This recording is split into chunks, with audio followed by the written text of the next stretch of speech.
Welcome to వార్తా 9 news. ముందుగా headlines చూద్దాం. ఛత్తీస్గఢ్ లో 37 మంది మావోయిస్టుల లొంగుబాటు సంచలనం. మహిళా మావోయిస్టుల పెద్ద సంఖ్య లొంగడంతో పోలీసులకు బూస్ట్.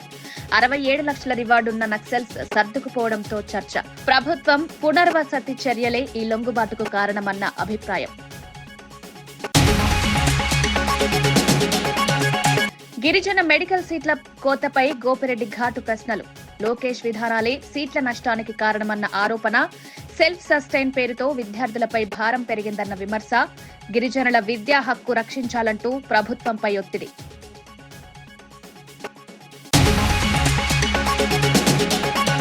గ్లోబల్ సమ్మిట్ పై సీఎం రేవంత్ కీలక సమీక్ష పూర్తి. పెట్టుబడులపై భారీ అంచనాలు.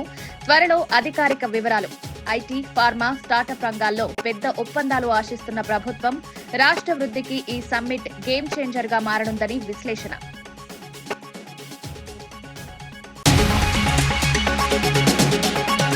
మైక్ దొరికిందని ఏదో మాట్లాడుతున్నారు. మెట్టు సాయి ఫైర్. టీఆర్ఎస్, బీఆర్ఎస్ మార్పుపై కేటీఆర్ క్లారిటీ ఇవ్వాలన్న డిమాండ్. ప్రజల భావాల్ని మోసం చేసిన పార్టీగా బీఆర్ఎస్ ను విమర్శ. సోషల్ మీడియాలో మెట్టు సాయి వ్యాఖ్యలు వైరల్. కరీంనగర్ ఫిలిగ్రీ కళపై ప్రధాని మోదీ ప్రశంసల వర్షం. మన్ కీ బాత్ లో ప్రత్యేక ప్రస్తావనతో కళాకారుల్లో జోష్. వెండి పనుల నైపుణ్యం ప్రపంచ వేదికపై వెలిగించాలన్న పిలుపు. ఫిలిగ్రీ కళకు మరిన్ని మార్కెట్లు అందనున్నాయన్న ఆశ. ఛత్తీస్గఢ్ లో మావోయిస్టు ఉద్యమానికి తీవ్రమైన ఎదురుదెబ్బ తగిలింది. దంతెవాడ జిల్లాలో మొత్తం 37 మంది మావోయిస్టులు అధికారులకు లొంగిపోయారు. అందులో 12 మంది మహిళా మావోయిస్టులుండడం ప్రత్యేక ప్రాధాన్యం సంతరించుకుంది. లొంగిపోయిన వారిపై కలిపి 67 లక్షల రివార్డు ప్రకటించబడింది. దీర్ఘకాలంగా అరణ్య ప్రాంతాల్లో కార్యకలాపాలు నిర్వహించిన ఈ మావోయిస్టులు ప్రభుత్వం తీసుకుంటున్న పునర్వసతి కార్యక్రమాలు, నేర జీవితానికి ముగింపు పలికే అవకాశాలు తమను లొంగుబాటుకు దారితీశాయని తెలిపారు. ప్రాంతంలో జరుగుతున్న అభివృద్ధి పనులు, భద్రతా దళాల నిరంతర ఆపరేషన్లు కూడా ఈ నిర్ణయంలో కీలక పాత్ర పోషించాయి. మావోయిస్టుల ప్రభావం తగ్గుముఖం పడుతున్న సంకేతంగా ఈ సంఘటనలు అధికారులు భావిస్తున్నారు. దంతెవాడలో జరిగిన ఈ భారీ లొంగుబాటు కేంద్ర, రాష్ట్ర ప్రభుత్వ వ్యూహాలకు పెద్ద విజయంగా పేరు పొందుతోంది.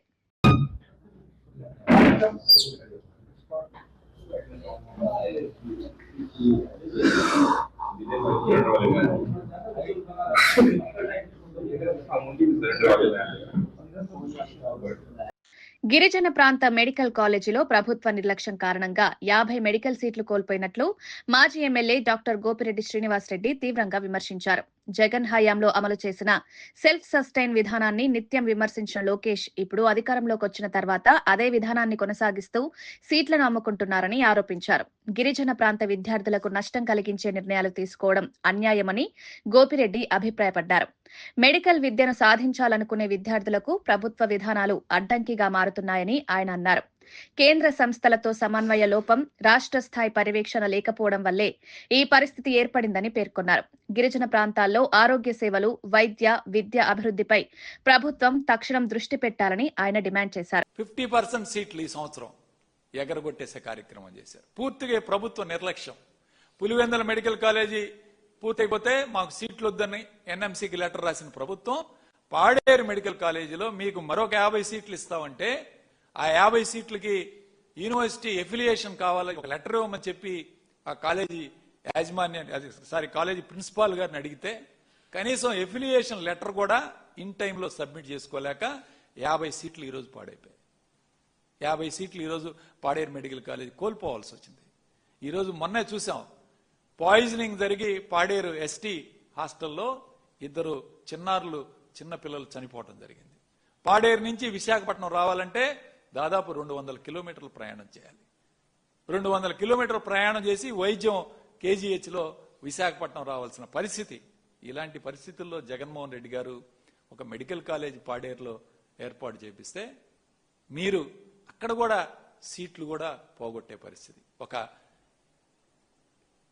గిరిజన ప్రాంతం, వైద్య సదుపాయాలు లేవు, డోలు కట్టుకొని ఈరోజు హాస్పిటల్కి డెలివరీ కోసం ప్రాణాలు పోయే పరిస్థితి ఉంటే ఈరోజు అక్కడ కూడా మీరు పూర్తిగా మీ నిర్లక్ష్యం వల్ల, హెల్త్ మినిస్టర్ పూర్తిగా నిర్లక్ష్యం, హెల్త్ మినిస్టర్ కింద పనిచేసే వాళ్ళందరూ కూడా పూర్తిగా నిర్లక్ష్యంతో ఈరోజు ఈ యొక్క ఎఫిలియేషన్ లెటర్ ఇవ్వకుండా ఈరోజు సీట్లు పోగొట్టే పరిస్థితి. అదేవిధంగా మరి జగన్మోహన్ రెడ్డి గారు చెప్పారు సెల్ఫ్ సస్టైనబుల్ గా పెడదాం ఈ కాలేజీలు అని చెప్పి.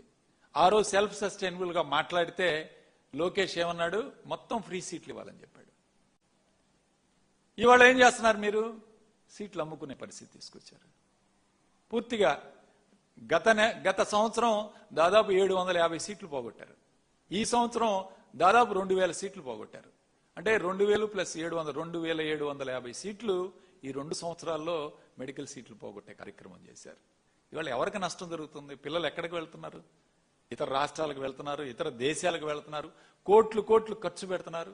పీపీపీ మోడ్లో జగన్మోహన్ రెడ్డి గారు ఒకటే మాట చెప్పారు, మళ్ళీ అధికారంలోకి వస్తా వైఎస్ఆర్ కాంగ్రెస్ పార్టీ అధికారంలోకి వస్తే మీరెవరైతే ఈరోజు బిడ్లు వేసి ఇవన్నీ చేశారో ఖచ్చితంగా వీటిని వెనక్కి తీసుకునే కార్యక్రమం కూడా చేస్తామని చెప్పి జగన్మోహన్ రెడ్డి గారు చెప్పారు. ఖచ్చితంగా జరుగుతుంది. కాబట్టి ఒకటే చెప్తున్నాం, ఈ తక్షణమే ఈ మెడికల్ కాలేజీలన్నీ కూడా ప్రభుత్వం నిర్మించిన మెడికల్ కాలేజీలన్నీ కూడా ప్రభుత్వమే నడపాలి. ఇప్పటికైనా ప్రభుత్వం పూర్తిగా బాధ్యత తీసుకొని 5,000 కోట్లు మీరు ఖర్చు పెట్టలేరా? సంవత్సరానికి 1000 కోట్లు ఖర్చు పెట్టలేదా ఈ ప్రభుత్వం అని అడుగుతున్నాను.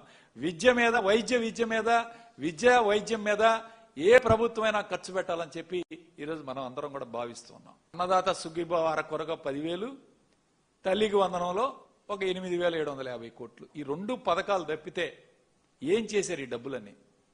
తెలంగాణ గ్లోబల్ సమ్మిట్ ఏర్పాట్లపై సీఎం రేవంత్ రెడ్డి విస్తృతంగా సమీక్ష నిర్వహించారు. సమీక్ష అనంతరం కాసేపట్లో సచివాలయంలో ముఖ్యమంత్రి, మంత్రులు కలిసి మీడియా సమావేశం నిర్వహించారు. సమ్మిట్ కోసం వచ్చిన ప్రతినిధుల వివరాలు, పెట్టుబడుల అంచనా, ఒప్పందాల రూపకల్పన, అంతర్జాతీయ ప్రతినిధులతో జరిగిన చర్చలు, ఈ అంశాలను సీఎం స్వయంగా పరిశీలించినట్లు సమాచారం. ఈ సమ్మిట్ తెలంగాణ భవిష్యత్ పెట్టుబడుల దిశను నిర్ణయించబోతుందని అధికార వర్గాలు భావిస్తున్నాయి. ఐటీ, పరిశ్రమలు, ఫార్మా, స్టార్టప్ల వంటి కీలక రంగాల్లో భారీ పెట్టుబడులు రాబోవచ్చని అంచనాలు వెలువెత్తుతున్నాయి. రేవంత్ రెడ్డి నాయకత్వంలో ఈ సమ్మిట్ రాష్ట్ర ఆర్థిక వృద్ధికి కొత్త ద్వారాలు తెరుస్తుందన్న విశ్వాసం వ్యక్తమవుతోంది. అధికారిక వివరాలు త్వరలో వెల్లడించనున్నారు. డిసెంబర్ 9తో 2 సంవత్సరాలు పూర్తి చేసుకున్నటువంటి సందర్భంగా ఈ సెలబ్రేషన్స్ లో భాగంగా డిసెంబర్ 1వ తారీఖు నుంచి రాష్ట్ర వ్యాప్తంగా పాత ఉమ్మడి జిల్లాలకు సంబంధించిన ఒక్కొక్క జిల్లాలో ఒక రోజు ఉత్సవాలని ప్రారంభించుకొని ఆ కార్యక్రమాన్ని మొదలుపెట్టే విధంగా ఒక ప్రణాళిక తయారు చేయడం జరిగింది. అందులో భాగంగా ముందుగా మహబూబ్ నగర్ జిల్లా మక్తల్లో 1 డిసెంబర్ 2 PM to 4 PM అక్కడ ఈ కార్యక్రమం పెద్ద ఎత్తున మొదలు కాబోతా ఉంది. అలాగే డిసెంబర్ 2న ఖమ్మం ఉమ్మడి జిల్లాలో కొత్తగూడెంలో పెద్ద ఎత్తున అక్కడ సెలబ్రేషన్స్, ఒక ప్రభుత్వానికి సంబంధించినటువంటి కార్యక్రమంతో పాటు సెలబ్రేషన్స్ కూడా జరగబోతా ఉంది. సమయం 2 గంటల నుంచి 4 గంటల వరకు సాయంత్రం. అట్లాగే కరీంనగర్ జిల్లాలో ఉస్నాబాద్ లో 3 డిసెంబర్ 2 గంటల నుంచి 4 గంటల వరకు కార్యక్రమం జరగబోతా ఉంది. ఆదిలాబాద్ జిల్లాలో, ఉమ్మడి ఆదిలాబాద్ జిల్లాలో ఆదిలాబాద్ హెడ్ క్వార్టర్స్ లో 4th డిసెంబర్ 2 గంటల నుంచి 4 గంటల వరకు ఈ ఉత్సవాలు జరగబోతా ఉన్నాయి. వరంగల్ ఉమ్మడి జిల్లాలో నర్సంపేటలో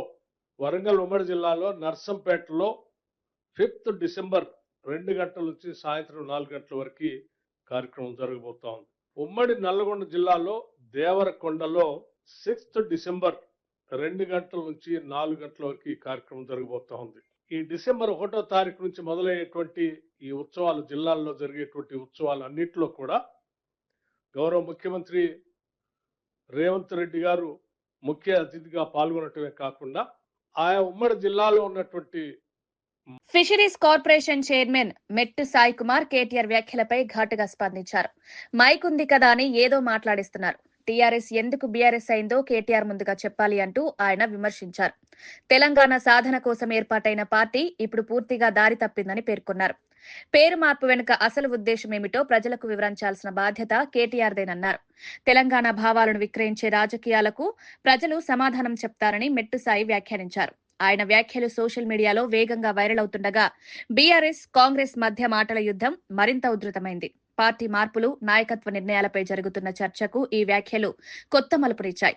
రాజకీయాలు చేయడానికి 2014 నుంచి 23 వరకు ఎక్కడా పట్టించుకోలేదు తెలంగాణ విషయాలని. తెలంగాణ ప్రజా సంఘాలను పట్టించుకోలేరు, తెలంగాణ కవులను పట్టించుకోలేరు, తెలంగాణ కళాకారులను పట్టించుకోరు, తెలంగాణ ఉద్యమకారులను పట్టించుకోలేరు. ఇప్పుడేమో అన్ని మాట్లాడుతున్నారు. 10 ఏళ్ళు మీరు ఏం చేసి చెప్పగలరా? ఉద్యమకారులకు, తెలంగాణ కోసం ప్రాణత్యాగాలు చేసిన ఉద్యమకారులకు మీరు ఏం చేసిరో చెప్పగలరా? అవమానించిర్రు, అవహేళన చేసిర్రు, ఇబ్బంది పెట్టిర్రు, ఇంకా సెక్రటరీకి రాకుండా ఎన్నో ఆటంకాలు సృష్టించారు. ఈ పెద్ద మనిషి అంట నెక్స్ట్ వచ్చే అధికారంలో అంట రాజీవ్ గాంధీ గారి విగ్రహం తీస్తారంట సెక్రటరీ దగ్గర. టచ్ చేసి చూడు బిడ్డ, నీకు దమ్ము ధైర్యం ఉంటే రాజీవ్ గాంధీ గారి విగ్రహం టచ్ చేసి చూడు. నువ్వు ప్రతి కాంగ్రెస్ పార్టీ కార్యకర్త మానవబాంబు అవుతాడు. నీకు దమ్ము ధైర్యం ఉంటే కల్వకుంట్ల తారక రామారావు, నీకు దమ్ము ధైర్యం ఉంటే రాజీవ్ గాంధీ గారి విగ్రహం టచ్ చేసి చూడు. వాళ్ళ కుటుంబం గురించి నువ్వు మాట్లాడేది. నువ్వెంత, నీ స్థాయి ఎంత? వస్తుంది డిసెంబర్ 3, ఇంక 2 రోజుల్లో. 2 సంవత్సరాలు మీ అహంకార పాలనని బొందబెట్టిన రోజు, మీ దుర్మార్గ పాలనని రేవంత్ రెడ్డి గారు బొందబెట్టిన రోజు, మీ దొర పాలనని సమాధి కట్టిన రోజు డిసెంబర్ 3, 2023 రాబోతుంది. గతం మర్చిపోతే ఎట్లా? తెలంగాణ ప్రజానికం, తెలంగాణ యువత, తెలంగాణ నిరుద్యోగులు, తెలంగాణ ఉద్యోగ సంఘాలు, తెలంగాణ యావత్ ప్రజానికం గ్రామాన బీఆర్ఎస్ పార్టీని బొందబెట్టిన. సైబరాబాద్ సైబర్ క్రైమ్ పోలీసులు పెద్ద సైబర్ మోసగాళ్ల ముఠాను బస్ట్ చేస్తూ వారికి బ్యాంక్ ఖాతాలు సరఫరా చేసిన 6గురిని అరెస్ట్ చేశారు. ఈ ఖాతాలు దేశవ్యాప్తంగా జరిగే ఆన్లైన్ మోసాలు, ఇన్వెస్ట్మెంట్ స్కామ్లు, ఫిషింగ్ కేసుల్లో విస్తృతంగా ఉపయోగించబడుతున్నాయని పోలీసులు తెలిపారు. నిందితులు డబ్బు కోసం తమ ఖాతాలను ముఠాకిచ్చి భారీ మోసాలకు దారితీశారు. ఖాతాల ద్వారా తిరిగిన లావాదేవీలు లక్షల్లో ఉండడంతో సైబర్ పోలీసులకు క్లూస్ లభించాయి. ఈ అరెస్టులతో సైబర్ ముఠా నెట్వర్క్ పై దర్యాప్తు మరింత వేగం పట్టనుంది. ప్రజలు తెలియని లింకులు, స్కామ్ కాల్స్, అనుమానాస్పద పెట్టుబడుల నుంచి దూరంగా ఉండాలని పోలీసులు హెచ్చరించారు. ఇంకొక ఇద్దరికి ట్రాన్స్ఫర్ చేస్తాడు, ఈ సుధీర్ మొహమ్మద్ అష్రఫ్ అని చెప్పి. ఈ సుధీర్ ఇంటర్న్ ఇంకొక పర్సన్ కి ట్రాన్స్ఫర్ చేస్తాడు 5% కమిషన్ లో. అష్రఫ్ అలాగే ఇంకొక పర్సన్ కి ట్రాన్స్ఫర్ చేస్తాడు. సో ఇట్లాగా ఈ 3 లేయర్స్ లో ఇలాగా అకౌంట్స్ ట్రాన్స్ఫర్ ఉంటాయన్నమాట. ఈ అష్రఫ్ వాళ్ళు పైకి పంపిస్తూ ఉంటారు. అది ఇంకా ఫర్దర్ ఇన్వెస్టిగేషన్ లో తేలాల్సింది ఉంది. కమిషన్ బేసిస్ లో ఇదంతా నడుస్తోంది. ఇవన్నీ కూడా సైబర్ క్రైమ్ కే వాడుతున్నట్టు క్లియర్ గా ఇదైంది. వాళ్ళు కూడా ఒప్పుకున్నారు. ఎందుకంటే ఈ అకౌంట్స్ లో కూడా కొన్ని చూస్తే మా కేసెస్ లింక్ అవడం జరిగింది. దాని ద్వారా ఇది బయటపడింది. ఒక 3 కేసెస్ మావి ఇందులో డిటెక్ట్ అవడం జరిగింది. ఎన్సీఆర్పీ లో రిజిస్టర్ అయ్యి మా దగ్గర సైబర్ క్రైమ్ పిఎస్ లో అయినా ఒక 3 కేసెస్ డిటెక్ట్ అయ్యాయి. అందులో ఒకటి 1 crore ట్రేడింగ్ ఫ్రాడ్ దే ఒకటి కేసు డిటెక్ట్ అవడం జరిగింది. 1 crore లాస్ అయింది అది. సో ఆ రకంగా ఈ 6 members ని పట్టుకున్నాం. వీళ్ళ దగ్గర నుంచి 7 mobile phones, 3 cheque books, 11 SIM card seize చేయడం జరిగింది. వీళ్ళ మొబైల్ స్కాన్ చేయగా ఇంకొక 60 అకౌంట్స్ ఏవో కొన్ని బయటపడ్డాయి వీళ్ళు యూజ్ చేస్తున్నవి. అవి చూస్తే ఇంకా 400 కేసెస్ ఆఫ్ ఎన్సీఆర్పీలో అవి డిటెక్ట్ అవ్వడం జరిగింది. అంటే వాటితో లింక్ ఉన్నట్టు. ఆ లింక్ ఏంటి అన్నది ఫర్దర్ మేము ఇన్వెస్టిగేషన్లో వెరిఫై చేస్తాము. ఇంకో 400 కేసెస్ ఉన్నట్టు తెలుస్తోంది. సో ఈ రకంగా వీళ్ళు ఇంకా ఈ సైబర్ క్రైమ్ వాటిలో వాటిల్లో వేరియస్ కేసెస్లో ఇన్వాల్వ్ ఉన్నట్టు తెలుస్తోంది. అవి ఫర్దర్ ఇన్వెస్టిగేషన్లో ఇంకా వీళ్ళ మొబైల్ స్కాన్ చేసి వీళ్ళ దగ్గర ఉన్న డేటా అంతా తీసుకుని ఫర్దర్ డీటెయిల్గా ఇన్వెస్టిగేట్ చేయడం జరుగుతుంది. అకౌంట్ ఇంకొకరికి అమ్ముకోవడం కానీ అవి కానీ చేస్తే ఖచ్చితంగా అది నేరమే. అలాగే సిమ్ కార్డ్స్ తీసుకుని వేరే మీ పేరు మీద తీసుకుని ఇంకొకళ్ళకి ఇవ్వడం, వేరే వాళ్ళు వినియోగం చేయడం, అవన్నీ కూడా ఖచ్చితంగా తప్పే అవుతాయి. రాష్ట్ర ప్రజారోగ్య రక్షణ కోసం ప్రభుత్వం అమలు చేస్తున్న పలు పథకాలకు ఇండియన్ మెడికల్ అసోసియేషన్ ధన్యవాదాలు తెలిపింది. ముఖ్యంగా ఆరోగ్యశ్రీ విస్తరణ, ప్రభుత్వ ఆసుపత్రుల్లో వైద్య సదుపాయాల పెంపు, గ్రామీణ ప్రాంతాలలో వైద్య సిబ్బంది నియామకం వంటి చర్యలు ప్రజలకు పెద్ద సహాయంగా మారుతున్నాయని ఐఎంఏ ప్రతినిధులు పేర్కొన్నారు. అత్యవసర వైద్య సేవలకు చేరుకునే మార్గాలు మెరుగుపరచడం, ప్రసూతి సేవలు, బాలారోగ్య కార్యక్రమాలను బలపరచడం అన్ని అంశాల్లో ప్రభుత్వం చురుకైన వైఖరి చూపుతోందన్నారు.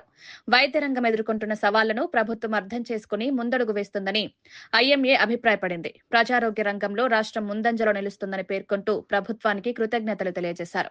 భద్రతా చట్టం కింద అలాగే ఫైర్ ఎన్ఓసి, అలాగే హాస్పిటల్ వేస్ట్ మేనేజ్మెంట్, ఇలాంటివి కొన్ని సమస్యలు ఉన్నాయి. వాటిని కూడా మాకు సహకరించి పరిష్కరించవలసిందిగా ప్రభుత్వాన్ని విన్నవించుకుంటున్నాము. సో ఈ అవకాశం ఇచ్చినందుకు ధన్యవాదాలు తెలుపుతున్నాను. Thank you. మెయిన్గా మా ముందున్నటువంటి సమస్యలు ఈ వైలెన్స్ అగెన్స్ట్ డాక్టర్స్ ఒకటి, అదేవిధంగా ఈ బయోమెడికల్ వేస్టేజ్ డిస్పోజల్ ప్రైసెస్ ఒకటి, అదేవిధంగా మిక్సోపతి, అనేక రకాలైనటువంటి జబ్బులన్నింటినీ ఒకే తాటి మీద తీసుకొచ్చి దాని ద్వారా చేయాలనేటువంటి ప్రయత్నం ప్రభుత్వం చేయడానికి అది మంచి సంకల్పం కాదనేటువంటి విజ్ఞప్తి చేశాము. దాని గురించి కేంద్ర ప్రభుత్వం కూడా కొంత పరిశీలిస్తోంది. అదేవిధంగా ఆవు గాంచలు అనే ప్రోగ్రాం కూడా బాలరాజు గారి యొక్క అది డ్రీమ్. ఆ డ్రీమ్ని తప్పకుండా ఈ సంస్థలో నిజం చేస్తామని చెప్పి ఆయనకు కావాల్సిన సహాయ సహకారాలు అన్ని కూడా నేను అందజేస్తాను.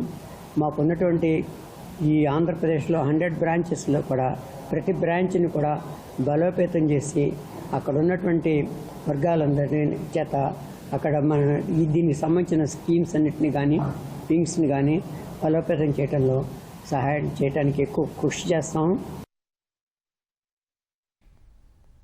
రేపటి నుంచి ప్రారంభమవుతున్న పార్లమెంట్ శీతాకాల సమావేశాల్లో ఆంధ్రప్రదేశ్కు అత్యంత కీలకమైన 7 అంశాలను ప్రస్తావించనున్నట్లు టీడీపీ నేత లావు శ్రీకృష్ణదేవరాయలు తెలిపారు. ముఖ్యంగా కృష్ణా జలాల పంపిణీపై కేంద్రం తక్షణ చర్యలు తీసుకోవాలని డిమాండ్ చేయనున్నట్టు చెప్పారు.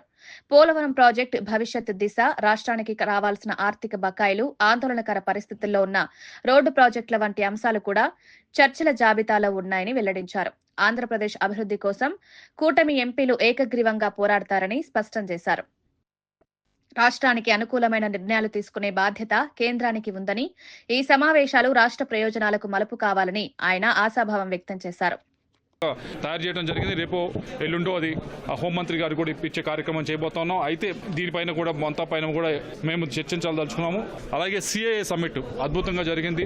అయితే అదే విశాఖపట్నానికి మనం మెట్రో గురించి మనం అడుగుతా ఉన్నాం. దాని గురించి చర్చించాలి. అది రీఆర్గనైజేషన్ యాక్ట్ లో పొందుపరచడం జరిగింది. విశాఖపట్నం మెట్రో, విజయవాడ మెట్రో, దీని రెండింటిపైన కూడా చర్చించాలని చెప్పి మేము కోరడం జరిగింది. అలాగే జల్ జీవన్ మిషన్ సంబంధించి మరీ ముఖ్యమైనది చర్చ జరగాలి. దీనికి ఈ స్కీమ్ ని మనం ముందుకు ఎలా తీసుకెళ్లాలి, మరింతగా ప్రతి ఒక్క ఇంటికి కూడా కుళాయి నీరు ఇచ్చే కార్యక్రమం ఎలా చేయాలనే దానిపైన కూడా చర్చించాలని చెప్పి కోరడం జరిగింది. కృష్ణా నది వాటర్ డిస్ట్రిబ్యూషన్ సంబంధించి రీఆర్గనైజేషన్ జరిగిన తర్వాత ఆంధ్రాకి తెలంగాణకి మధ్య నిలిచిపోయిన ముఖ్యమైన విషయాలు ఇది ఒకటి. ఇరిగేషన్ వాటర్ కానీ, డ్రింకింగ్ వాటర్ కానీ ఈ డిస్ట్రిబ్యూషన్ సరైన క్లారిటీ లేనందువల్ల చాలా ఇబ్బంది పడతా ఉన్నాం. పైగా మన టైలెండ్ లో ఉన్నాము. కాబట్టి దీనిపైన చర్చ జరగాలని చెప్పి మేము కోరడం జరిగింది. ఎస్ఐఆర్ ఆంధ్రప్రదేశ్లో ఇంప్లిమెంట్ చేయమని మేము కోరుతా ఉన్నాం. ఇప్పుడే తొందరగా తీసుకొని ఎంత ఎర్లీగా అయితే అంత ఎర్లీగా తీసుకుని వచ్చి ఆంధ్ర రాష్ట్రంలో ఇంప్లిమెంట్ చేయమంటా ఉన్నాం. ఎందుకంటే ప్రతి బూత్ లో మీరు అందరూ చూస్తూ ఉన్నారు. ఏ బూత్ లో చూసినా కానీ ఏదో ఒక విధంగా కొన్ని ఓట్లు అయితే చనిపోయిన వారి ఉంటామో, లేకపోతే డబుల్ ఓట్లు ఉంటామో ప్రతి బూత్ లో ఉన్నాయి. కాబట్టి వాటన్నిటినీ కూడా సరిగ్గా పద్ధతిలో అన్ని పార్టీలను కూడా కూర్చోబెట్టి, అన్ని పార్టీలు బిఎల్ఓని కూడా కూర్చోబెట్టి చాలా ట్రాన్స్పరెంట్ గా చేయమని కోరుతా ఉన్నాం. బీసీ వర్గాలను వైఎస్ఆర్సీపీ ప్రభుత్వం ఎన్నో రకాలుగా ఇబ్బంది పెట్టి తీరని ద్రోహం చేసిందని మంత్రి సవిత తీవ్రంగా మండిపడ్డారు.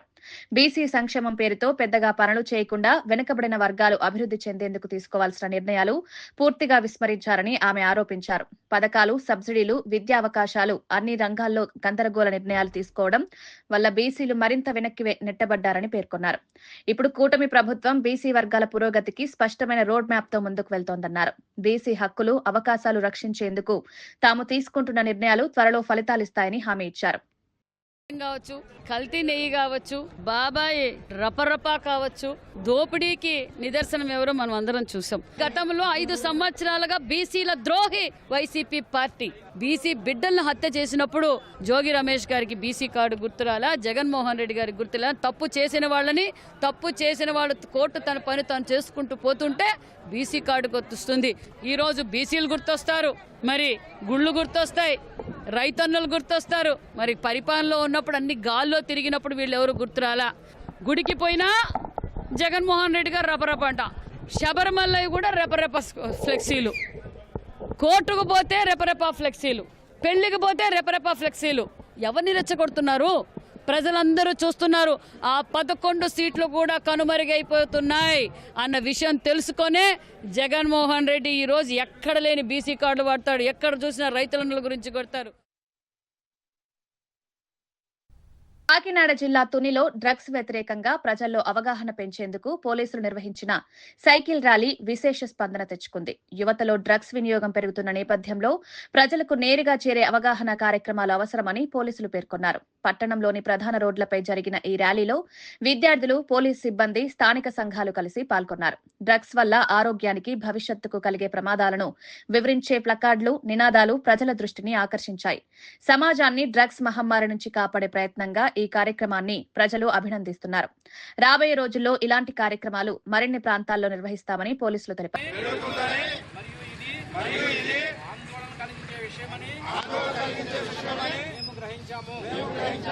మాదక ద్రవ్యాల దుర్వినియోగాన్ని అరికట్టేందుకు సహకరిస్తామని కరీంనగర్ జిల్లాకు ప్రత్యేక గుర్తింపు తీసుకొచ్చిన సిల్వర్ ఫిలిగ్రీ కళను ప్రధానమంత్రి నరేంద్ర మోదీ తన 128వ మన్ కీ బాత్ కార్యక్రమంలో ప్రత్యేకంగా ప్రస్తావించారు. ఈ కళ భారతీయ నైపుణ్యానికి ప్రతీకగా నిలుస్తుందని, ప్రపంచవ్యాప్తంగా ప్రశంసలు అందుకోవాల్సిన విలువైన సంప్రదాయంగా అభివర్ణించారు.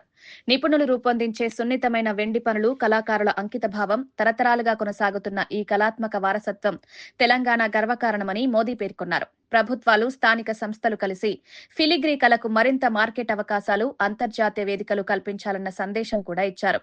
కేంద్రం నుండి రాష్ట్రం వరకు ఈ కళను ప్రోత్సహించే చర్యలు వేగవంతమవుతాయని ఆశాభావం వ్యక్తమవుతోంది. మోదీ ప్రస్తావనతో కళాకారులు ఉత్సాహం వ్యక్తం చేశారు. कि सांस्कृतिक विरासत से जुड़ी चौल कालीन शिल्पकला का अद्भुत उदाहरण है। कनाडा के प्रधानमंत्री को चांदी के अश्व की प्रतिकृति दी गई। यह राजस्थान के उदयपुर की बेहतरीन शिल्पकला को दर्शाती है।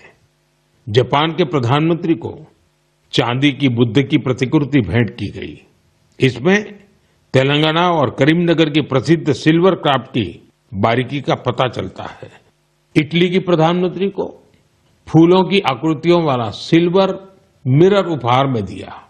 ये भी करीमनगर की ही पारंपरिक धातु शिल्पकला को प्रदर्शित करता है। ऑस्ट्रेलिया के प्रधानमंत्री को मैंने ब्रास उर्ली भेंट की।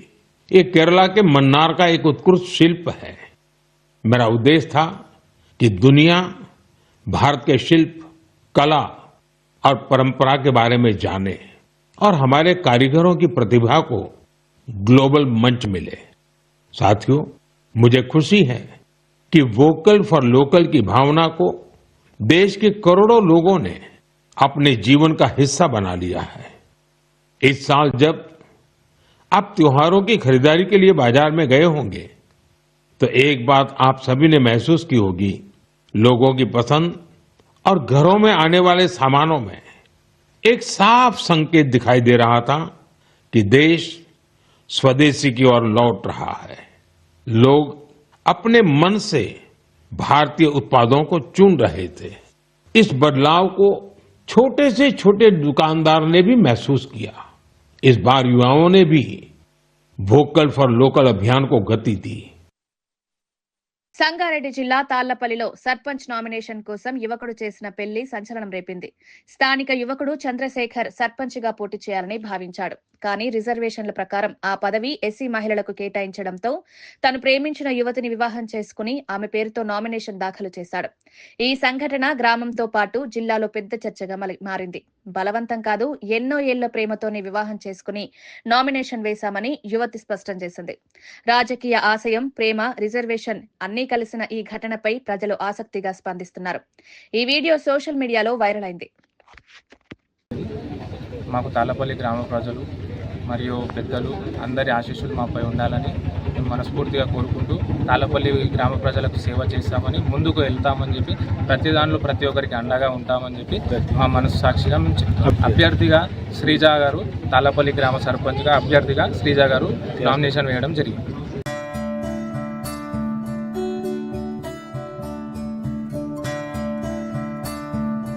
కర్నూలు కొండారెడ్డి బురుజు వద్ద సైక్ సిద్ధార్థ సినిమాస్ టీం సందడి చేసింది. నందు, యామిని భాస్కర్ జంటగా నటించిన ఈ సినిమా డిసెంబర్ 12న విడుదల కానుండటంతో ప్రమోషన్లలో భాగంగా నటీనటులు అభిమానులను కలుసుకున్నారు. చిన్నారులు ఈ సినిమాను ప్రత్యేకంగా ఎంజాయ్ చేస్తారని పేర్కొన్నారు. స్థానికులు నటీనటులతో సెల్ఫీలు, ఫోటోలు దిగడానికి భారీగా తరలివచ్చారు. సినిమా కథ, సందేశం, వినోదం అన్ని మిశ్రమంతో రూపొందిన టీం తెలిపింది. కర్నూలులో జరిగిన ఈ ప్రమోషన్ కార్యక్రమం సోషల్ మీడియాలో పెద్ద ఎత్తున వైరల్ అవుతోంది. సినిమా రిలీజ్ కు ముందే టీం ఉత్సాహం, అభిమానుల స్పందనతో సైక్ సిద్ధార్థపై పాజిటివ్ బజ్ నెలకొంది. అందరికీ నమస్కారం, నా పేరు Yamini Bhaskar. So psych Siddhartha movie promotional జర్నీలో పార్ట్గా కర్నూలుకి రావడం జరిగింది. చాలా సంతోషంగా ఉంది కర్నూలుకి రావడం. నేను ఫస్ట్ టైం వస్తున్నాను యాక్చువల్లీ. అప్పుడెప్పుడో ఒక్కడు సినిమాలో కొండారెడ్డి బురుజు చూశాను, మళ్ళీ డైరెక్ట్గా ఇదే ఫస్ట్ టైం చూస్తున్నాను. సైక్ సిద్ధార్థ సినిమా చాలా ఎంటర్టైనింగ్ ఉంటుంది. మీరందరూ కావాల్సిన మంచి లవ్, ఎమోషన్స్, మ్యూజిక్ అన్నీ బాగుంటాయి. నందుని కొత్తగా ఒక నందుని చూస్తారు. అండ్ నా క్యారెక్టర్ కూడా చాలా బాగుంటుంది. ఈ జెన్జీ క్రౌడ్కి చాలా ఎంటర్టైనింగ్గా ఉంటుంది. సో మీరు అందరూ తప్పకుండా చూడండి. డిసెంబర్ 12న రిలీజ్ అవుతోంది. రావటమే చారిత్రాత్మకత ఉన్నటువంటి కొండారెడ్డి బురుజు దగ్గర మా ప్రమోషనల్ జర్నీ స్టార్ట్ చేశాము. Psych Siddharth cinema December 12th release అవుతుంది థియేటర్స్లో. కర్నూలులో కొండారెడ్డి బుర్జ్ దగ్గర అసలు ఇది అంత ఫేమస్ అంటే అందరు ప్రేక్షకులకి తెలియడానికి ఒక్కడు సినిమా ఒక చాలా పెద్ద కారణం.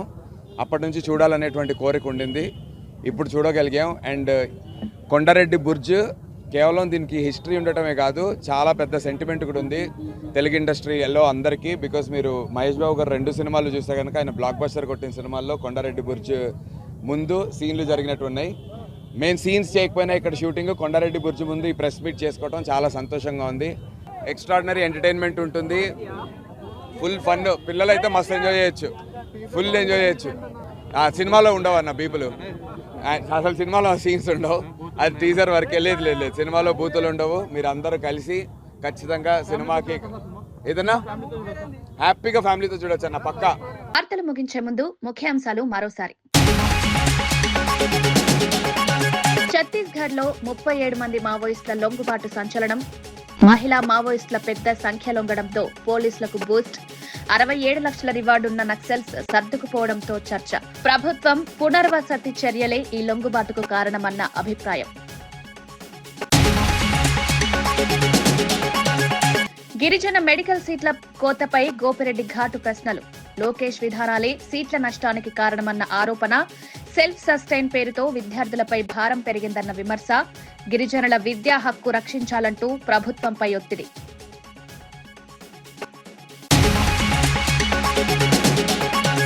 గ్లోబల్ సమ్మిట్ పై సీఎం రేవంత్ కీలక సమీక్ష పూర్తి. పెట్టుబడులపై భారీ అంచనాలు, త్వరలో అధికారిక వివరాలు. ఐటీ, ఫార్మా, స్టార్టప్ రంగాల్లో పెద్ద ఒప్పందాలు ఆశిస్తున్న ప్రభుత్వం. రాష్ట్ర వృద్ధికి ఈ సమ్మిట్ గేమ్ చేంజర్ గా మారనుందని విశ్లేషణ.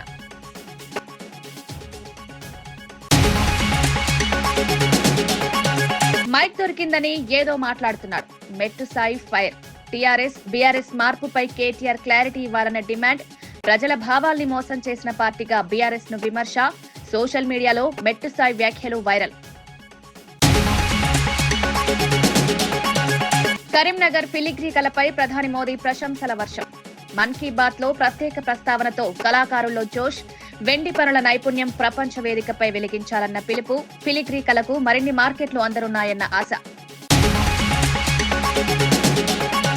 ఇవి ఈనాటి వార్తా విశేషాలు. మరో బులెటిన్ లో మళ్ళీ కలుద్దాం. నమస్కారం.